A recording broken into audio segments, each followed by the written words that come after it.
ಪ್ಲಾಸ್ಟಿಕ್ನ ಅವ್ರು ಬಳಕೆ ಮಾಡಿದ್ರೆ ಅದ್ರ ಬಗ್ಗೆ ನಾವು ನಿರ್ದಾಕ್ಷಿಣ್ಯ ಕ್ರಮ ಇಲ್ಲ. ಅದು ಬ್ಯಾನರ್ಗೆ ಬಳಕೆ ಆಗ್ತಾ ಇರ್ತಕ್ಕಂಥ nowadays it is not plastic.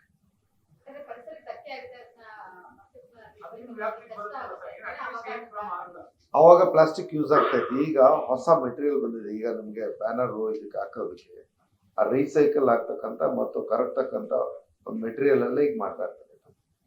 I don't know the name of that material. ನಾನು ಇವತ್ತು ಅದನ್ನ ಸಂಭ್ರಮಾಚರಣೆ ಸಂದರ್ಭದಲ್ಲಿ ವ್ಯತಿರಿಕ್ತವಾದಂತ ಮಾತಾಡೋದು ಸಮಂಜಸ, ಬಟ್ ಒಂದೊಂದು ಅಕ್ಸೆಪ್ಟ್ ಮಾಡ್ತೀವಿ. ಯಾಕೆಂದ್ರೆ ಇಡೀ ರಾಜ್ಯದಲ್ಲಿ ಮತ್ತು ಬೆಂಗಳೂರು ನಗರದಲ್ಲಿ STPಗಳು ಮೋರ್ ದನ್ 90% ವರ್ಕ್ ಮಾಡ್ತಿಲ್ಲ ಅನ್ನೋದು ನಮ್ದು. ಕೆಲವು ಸಮಯ ವರ್ಕ್ ಆಗ್ತವೆ, ಕೆಲವು ಸಮಯ ಕೆಟ್ಟು ನಿಂತಿರ್ತವೆ, ಸಮರ್ಪಕವಾಗಿ ನಿರ್ವಹಣೆನೂ ಮಾಡ್ತಾ ಇಲ್ಲ. ಈ ವಿಚಾರನ ನಾವು ಗಂಭೀರವಾಗಿ ಪರಿಗಣನೆ ತಗೊಂಡು ಈಗ ನಾವು ಅದಕ್ಕೆ ಈ ಸೆಮಿನಾರಿಂದ ಹೊರಬರ್ತಕ್ಕಂಥ ವಿಚಾರವನ್ನ ಇದ್ರ ಬಗ್ಗೆ ಚರ್ಚೆಗಳು ಮಾಡ್ತಾ ಇದ್ವಿ. ಅದಕ್ಕೆ ಎಕ್ಸ್ಪರ್ಟ್ಸ್ ಇಂದ, ಆಮೇಲೆ IISc ಸಂಸ್ಥೆ ಅಂತ ಒಂದು ನಮ್ದು ಮಂಗಳೂರಿನ ಸೂರತ್ಕಲ್ ಸಂಸ್ಥೆಯಿಂದ, ನಮ್ಮ ಇಲ್ಲಿ ಆರ್ವಿ ಇಂಜಿನಿಯರಿಂಗ್ ಕಾಲೇಜವರಿಂದ ಸಾಕಷ್ಟು ಸಂಶೋಧನಾತ್ಮಕವಾದಂಥ ವಿಚಾರಗಳನ್ನ ಸಂವಾದದ ಜೊತೆನಲ್ಲೂ ನಾವು ಸರ್ಕಾರಕ್ಕೆ ಈ ನಮ್ಮ ವರದಿನ ಈ ವಿಷಯಗಳಲ್ಲಿ ನಮ್ಮ ಚರ್ಚೆನಲ್ಲಿ ಹೊರಹೊಮ್ಮಂತ ವಿಚಾರ ಇದನ್ನ ಸರ್ಕಾರ ಕಡೆಯಿಂದ ತಗೋಬೇಕು ಅನ್ನೋಂಥ ಒಂದು ಮನವಿನ ನಾವು ಕೂಡ ಕೊಡ್ತಾ ಇದ್ದೀವಿ.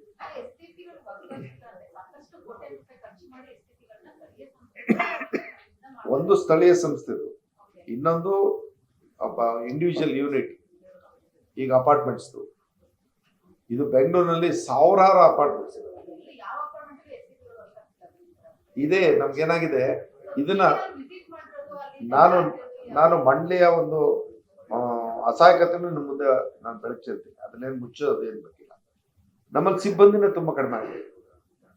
ಈಗ ನಾವೆಲ್ಲಾನು ಅದನ್ನ ಹೋಗಿ ಫಿಸಿಕಲಿ ಮಾನಿಟರ್ ಮಾಡಬೇಕು ಅಥವಾ ವಿಸಿಟ್ ಮಾಡಿ ಚೆಕ್ ಮಾಡಬೇಕು ಅನ್ನೋದಕ್ಕೂ ನಮ್ಮ ಹತ್ರ ಸ್ಟಾಫ್ ಇಲ್ಲದೆ ಇರೋ ಮಟ್ಟಕ್ಕೆ ಬಂದ್ಬಿಟ್ಟಿದೆ. ಅದಕ್ಕೆ ತುರ್ತಾಗಿ ನಾವು ರೆಕ್ರೂಟ್ ಮಾಡ್ತಾ ಇದ್ವಿ. ಮತ್ತೆ ಇವಾಗ ನಾವು ಯಾರನ್ನಾರು ಈ ವಿಚಾರಕ್ಕೆ ಬೇರೆ ಔಟ್ಸೋರ್ಸಿಂಗ್ ತಗೊಳ್ಳೋದಂತ ಹುದ್ದೆಗಳಲ್ಲ, ಇವು ಟೆಕ್ನಿಕಲ್ ಸ್ಟಾಫ್ಸೇ ಬೇಕು ಇದಕ್ಕೆ. ಹಾಗಾಗಿ ನಾವು ತುರ್ತಾಗಿ ನೇಮಕಾತಿಗೆ ನಾವು ಕ್ರಮ ವಹಿಸ್ತಾ ಇದ್ದೀವಿ. ನಮ್ಮ ಗಮನಕ್ಕೆ ಕಂಪ್ಲೇಂಟ್ ರೂಪದಲ್ಲಿ ಬಂದಿರಲಿ ಅಥವಾ ನಾವೇ ಇನ್ಸ್ಪೆಕ್ಷನ್ ಮಾಡಿದಾಗ ಸಿಗ್ಲಿ, ಸಾಕಷ್ಟು ಈಗ ನಾನು ಒಂದು 2-3 ಕಡೆ ಮೇಜರ್ ಒಂದು ಅಪಾರ್ಟ್ಮೆಂಟ್ಗಳು ವಿಸಿಟ್ ಮಾಡಿದ್ದೆ. ಅವುಗಳಲ್ಲಿ 2-3ಕ್ಕೆ ಈಗಾಗಲೇ ಸಿವಿಯರ್ ಆಗಿ ದಂಡ ವಿಧಿಸಿದ್ವಿ. ನನಗೆ ಅಲ್ಲಿ ಹೋಗಿ ನೋಡಿದಾಗ ಆಶ್ಚರ್ಯಕರವಾದ ವಿಚಾರಗಳಿತ್ತು. ಹೊರಗಡೆ ಆ ಬಿಲ್ಡಿಂಗ್ ನೋಡಿದ್ರೆ ಖುಷಿ, ಗ್ರೀನರಿ ನೋಡಿದ್ರೆ ಖುಷಿ, ಆ ವೇಸ್ಟ್ ಟ್ರೀಟ್ಮೆಂಟ್ ಹೋಗಿ ನೋಡಿದ್ರೆ ಆಘಾತಕಾರಿಯಾದಂಥ ವಿಚಾರ ಇತ್ತು. ಅದಾದ್ಮೇಲಿಂದ ನಾವು ಒಂದು ತೀರ್ಮಾನದಲ್ಲಿ ಇದ್ದೀವಿ, ಅದನ್ನ ಸರ್ಕಾರದ ಅನುಮೋದನೆ ಜೊತೆನಲ್ಲಿ ಒಂದು ಜಾಯಿಂಟ್ ಟೀಮ್ ಮಾಡಬೇಕು ಅಂತ. ಯಾಕಂದ್ರೆ BWSSPನೂ ಜೊತೆಲಿ ಹಾಕೊಂಡು, GPNೂ ಜೊತೆನಲ್ಲಿ ಹಾಕೊಂಡು, ನಮ್ಮ ಅಧಿಕಾರಿಗಳು ಅದರ ಜೊತೆನಲ್ಲಿದ್ದು ಎಲ್ಲ ಕಡೆನೂ ನಾವು ಸರ್ಪ್ರೈಸ್ ಒಂದು ವಿಸಿಟ್ ಹಾಕೋದು, ಅದನ್ನ ಎಕ್ಸಾಮಿನ್ ಮಾಡೋದು, ಆ ತಪ್ಪೇನಾದ್ರು ಇತ್ತು ಅಂತಾರೆ ಜಾಯಿಂಟ್ ಆಗಿ ಅವ್ರನ್ನ ಕ್ರಮ ತಗೊಳ್ಳೋದು, ಈ ಕೆಲಸ ಮಾಡೋಣ ಅಂತ ಮಾಡ್ತಾ ಇದ್ದೀವಿ. ನೀವು ಸಣ್ಣ ಆಗ್ಬೇಕಲ್ವಾ, ಅದು ಒಂದು ಉತ್ತಮ ಆಹಾರದಿಂದ ಸಣ್ಣ ಆಗ್ಬೇಕಲ್ವಾ. ಪ್ರತಿದಿನ ನಮ್ಮ ಜೀನಿ ಸ್ಲಿಮ್ನ ಯೂಸ್ ಮಾಡಿ ಯಾವುದೇ ಸೈಡ್ ಎಫೆಕ್ಟ್ ಇಲ್ದಂಗೆ ನೀವು ಸಣ್ಣ ಆಗ್ತೀರಾ.